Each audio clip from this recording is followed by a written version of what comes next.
महंगाई का एक और हमला। यूटिलिटी स्टोर्स पर कल घी, ऑयल की कीमतों में इजाफा हुआ तो आज चाय, दूध, सर्फ, साबुन समेत मुतअद्दिद अशिया की कीमतों में भी इजाफा हो गया, जिस पर शहरी सरापा एहतजाज है।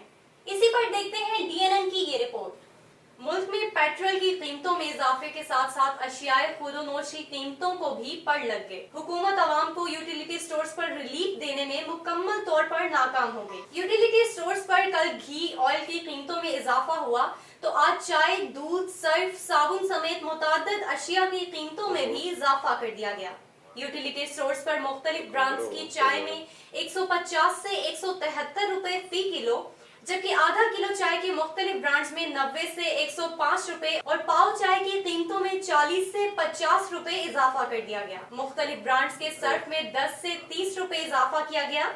इसी तरह मुख्तलिफ ब्रांड्स के साबुन में 2 से 5 रुपए इजाफा कर दिया गया। बच्चों के सिरिलैक वगैरह में 10 से 30 रुपए, जबकि ओल पर दूध की कीमत में 1 रुपए इजाफा कर दिया गया। यूटिलिटी स्टोर्स पर महंगाई का तूफान बरपा होने पर आवाम सर पकड़ कर बैठ गई।